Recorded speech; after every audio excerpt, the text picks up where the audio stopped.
Welcome into DC On Screen, your guide to the DC Universe on film and television. This is episode 263. I am your host, David C. Robertson. This is my co-host, the original Vixen, Jason Goss. Hi. You remember I made that same joke the last time that we reviewed Vixen. Did you? Oh, we'll make that a running thing until someone yells at us. No one ever yells at us. They would. Sometimes they do. They use all caps sometimes. As stated, today we'll be getting super spoilery on Vixen Season 2. To recap, mere weeks following the events of Season 1, Mari crashes a lecture by traitorous-yet-apologetic Professor Macalaster, who tells her, and a hall full of intellectual types, about the 5 Zambezi totems: Earth, Fire, Air, Water, and Spirit. Sounds like a lot like the planeteers to me.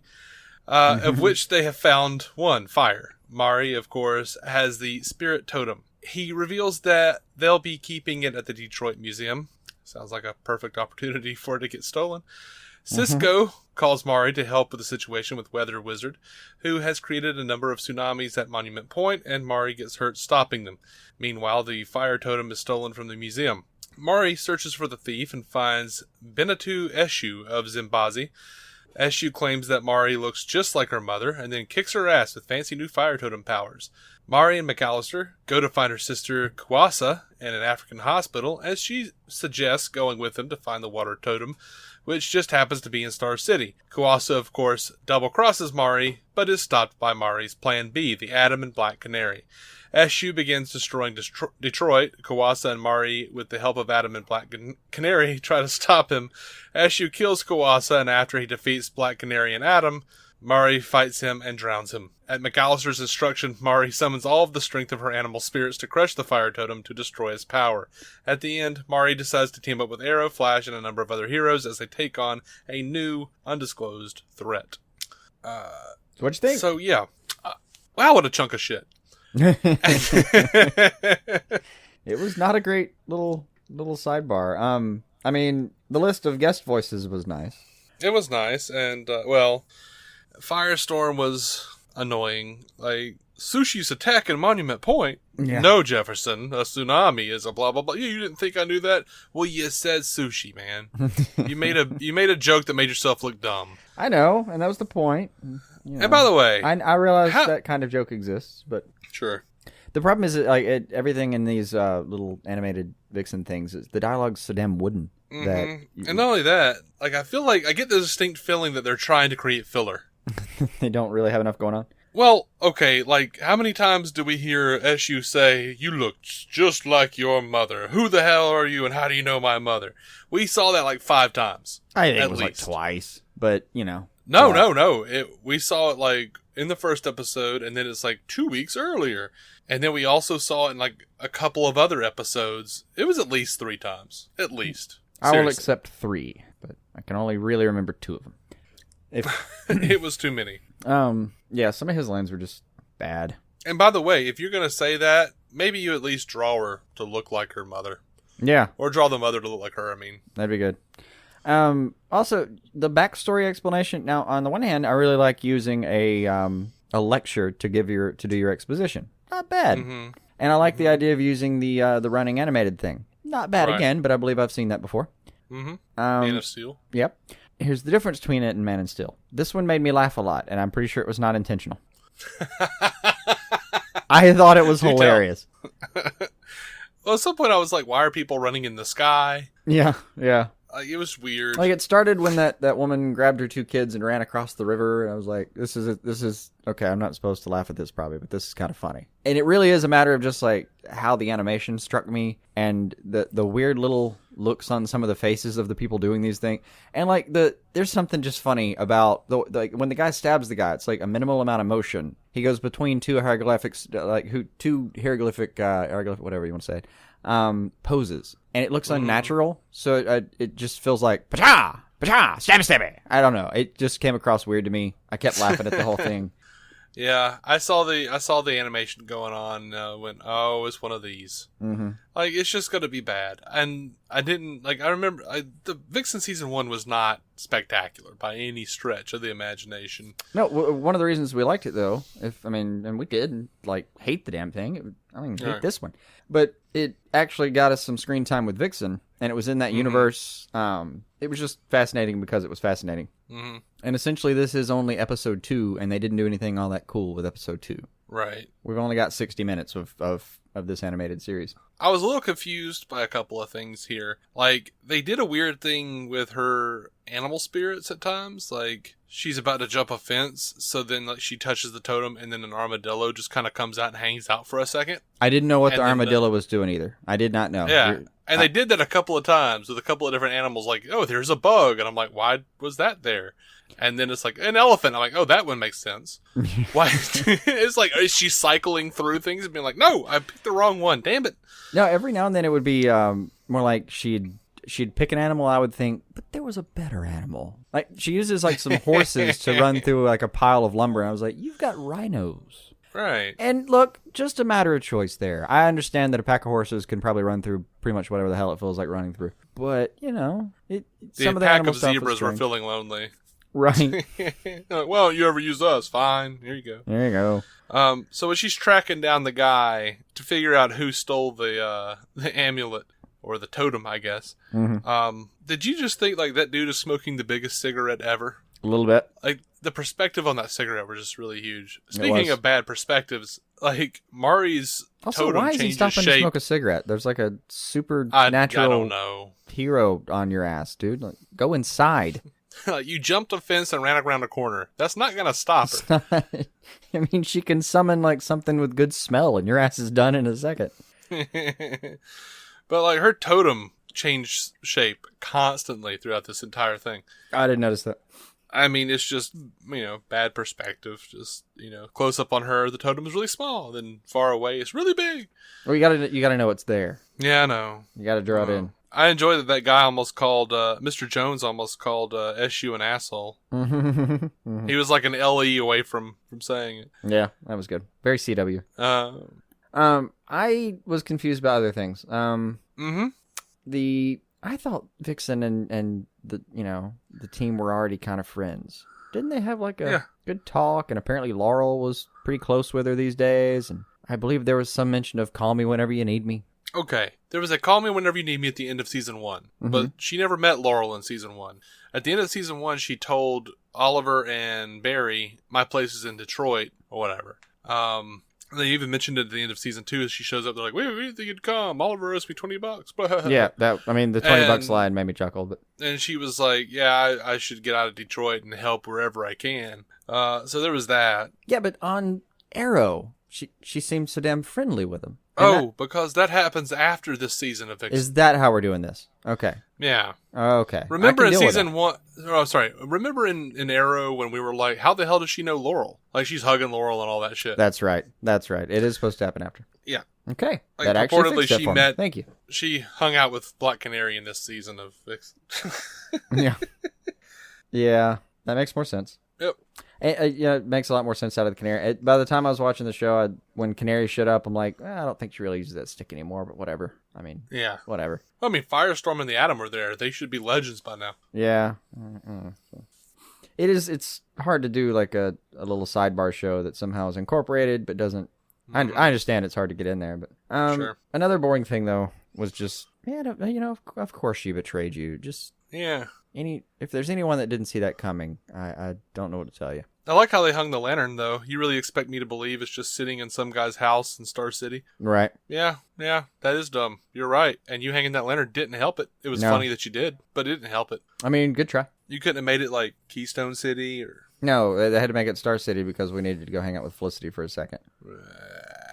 And the rest of the Arrow team. I had a problem with one thing in particular. All right, where is Detroit in relation to Star City? Somewhere. I don't know. Because it seemed like they were there really fast. And it didn't even look like the animation changed. So what? They got to Africa in 2 minutes and they were wearing the same clothes and everything. Yeah, but I was at least willing to believe that they just got on a red line or something. I mean, then I could imagine like a change, but no, he's like giving his speech over, by the way, his magical phone that can talk to TVs. And he gives his little speech. I just want to point out that storefront TVs are not often connected to a LAN. I know. I actually wrote every villain ever knows how to hack all the TVs in a city. All the TVs. There were TVs with cathode ray tubes that he just hacked right into. No problem. It's like he was on top of a building and he was holding up a smartphone and broadcasting Who gave him to all the TVs Wi-Fi ever. password to that building? Jesus. I mean, he's been here a while. Maybe he's got a network carrier. I don't know. Hey, he was standing up there. I don't know how he found the heroes. They were just standing on a random street corner. He was, and he then just all of a pops sudden, down. there's like a huge explosion from like 3 miles away And on he the just top of the jumps building. from Detroit to Star City to talk to the people. No, I think he was just in Star City at that point. I don't know what the hell's happening here. They kept saying like something's going wrong in Detroit, and Oh yeah, it he was was. Detroit. They were in Detroit. Yeah, yeah. And then yeah. suddenly, like, it looked like they were on the same street. So Detroit and Yeah, Star you're City right, seem you're to right. have one street that's just identical. Well, sure. And they could, like, I don't have a problem with them getting there. It's just a matter of time. I mean, what, like a couple of them can fly? I mean, Well, I guess they No were big in deal. Detroit. Yeah, they. Well, that doesn't make any sense because they were running from in Star City. they were running in Star City, and then they're suddenly in Detroit. They had the totem. Yeah, That makes no sense. I think that's what happened. They did hang another lantern with like, you have to smash it. You had to read a really old book to tell me that. Mm-hmm. And then you smash it with your whatever the word is. I didn't write down the word, but you essentially All your animal spirits. the major insight in this breakthrough moment of how to smash the thing. Which, by the way, why smash? You killed the guy that has it. Like, Yeah. find I don't somebody know. good or lock it up better. Right? I mean, a fire villain, bad. Fire good guy, good. Good. Yeah.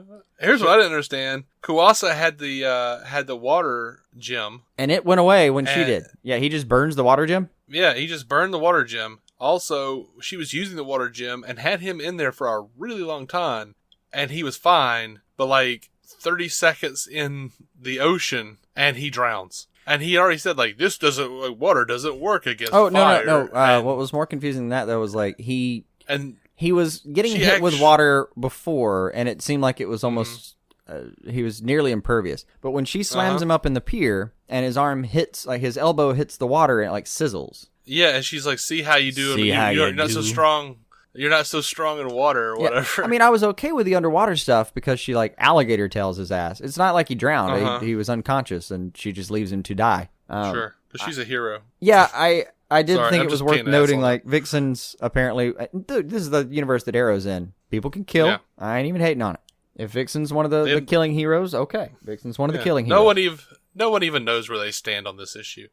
I don't think the characters themselves do. Hence, season Yeah, that's 5 what of I'm saying. Arrow. I said that like I'm bitching. I'm not. Season 5 of Arrow's doing a good job with that. Mm-hmm. I kind of like that nobody really knows how they feel. Yeah. I mean, sometimes people need killing. Sometimes you went too far. So yeah, And I looked it up. I could have sworn there was an animal that could withstand like almost fire, and I couldn't remember if he says like there's no animal on Earth that can withstand fire, and I kind of thought I remember something. It was there's no animal that can beat fire. And she's like, I know one. Yeah. A canary. Yeah, now that made no damn I'm like, sense. no, that's I'm not like, no, true. that's a feathered That's animal. nuts. He'll be down in no time. Really dumb. What are you doing? It's really dumb. And like Black Canary like hit him like twice, and And he then- like and just then goes. flung her. Yeah, Yeah, it it's made like made no sense. Also, the water lady. I'm just gonna call her water lady because I don't remember her real name. Entered that fight really Kuasa. late. Kuasa, thank you. That's what notes do. Entered that fight just real damn late. yeah. Seemed like if she had been fighting the whole time, maybe we got a shot here. Maybe if they fought him together, I don't. No. Ray I is mean, Ray always just- kind of charming. Yeah, like with yeah. all Ray this just bleeding, said that's a bleeding edge technology. You think I didn't make it waterproof? Yeah, that's a great line. I bet if Kuasa had like attacked him and with that big water stream, he could have gone in with his suit, which was waterproof, and taken Taking asshole him out. Yeah, but no, it's not how we did things. When she summons the giant dog and it growls at the dogs, it made me laugh a little bit. I like that. I did. And then sick 'em later I was, liked was that. pretty good. That was fun. That was fun. But it left me in like a moral quandary. I went, well, those were perfectly good guard dogs. You just turned into like police killers. What? They're going to attack the police and they're going to end up like Police are gonna shoot minimally 'em. under Yeah. quarantine because... Yeah. No, that's not. No, the dogs they're shot. They're dead. So Vixen, you killed a couple dogs. We talked about sometimes people need killing. This was a too far. I did like, why do you let Cisco name the bad guys? Barry says something like, I ask myself that like all the time. See, I wish Barry had been like, why wouldn't I? I was okay with either beat on that one. I don't know if I have a lot more about this. I mean, what's that? I don't know how much more I have on this though. Really, it's. I mean, yeah, me either. I would not be opposed to. Here's the thing. Mm-hmm. I wouldn't be opposed to a Vixen show. If they canceled Legends of Tomorrow, bring in a Vixen. I mean, exhaust your Constantine efforts. Make sure you can't do Constantine again. But if you can't do Constantine, go ahead and do a Vixen. I understand. Legends isn't getting good ratings right now. No, it sucks. And the Vixen but mostly because the show kind of sucks. The show is fine. So really got no problems with her. No, it's just this weird little side thing was kind of a pointless, weird little side thing. Mm-hmm. It is. So I think we're gonna go ahead and move on to our news episodes. Some news. And sorry we didn't like it. If somebody did. Sorry. Yeah. I always feel there are always people who don't want to hear nitpicking, but I don't want to be dishonest, and I just didn't think this was good. That's about where we are with it. I just didn't. I'm sorry. I felt like and this is what it felt like. It felt like someone went, hey, remember that we were supposed to do Vixen Season 2, and Guggenheim, Berlanti, and Kreisberg went, shit!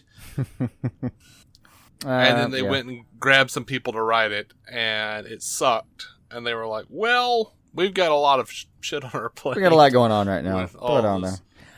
We promised this shit. We didn't have Supergirl. We didn't have... Yeah. In all fairness to this little run, it has a very limited operating capacity. Like it's pretty much, we need you to hang out, do something in a bottle. You can't really make anything fun happen. Don't do anything that affects any of the other shows, or we'll kill you dead.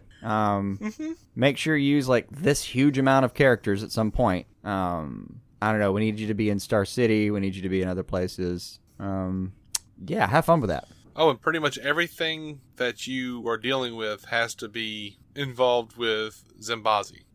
Yeah, I need you to tell a story in Detroit about a place in Africa, using this huge amount of characters, not affecting any other timeline in any capacity. Make sure you don't fuck with our current storylines. And by the way, we don't really know what they are right now because we're still writing 2, so just don't fuck with anything. Anyway, good show. Mm-hmm. Now that I've said all that out loud, I feel really bad about what we said. I don't. If they can't, if they're not going to make a good show, they shouldn't do it at all. That's my feeling. All or none, guys. Anyway, if you guys disagree with us, feel free to let us know, and I'll I don't know, respond on Twitter or Facebook or whatever, what have you. Or Jason will, several days after I've not noticed something was there. We are DC On Screen. You can find every episode at DCOnScreen.com. You can find us on iTunes, Stitcher, Google Play. We're everywhere. Twitter, Facebook. Go check us out. Proud members of the Giant Size Team Up Network, GiantSizeTeamUp.com. A lot of cool shows over there. We're going to be coming right back with our 2 news episodes, DCEU and DCTV. Until next time, guys, keep some DC on your screen.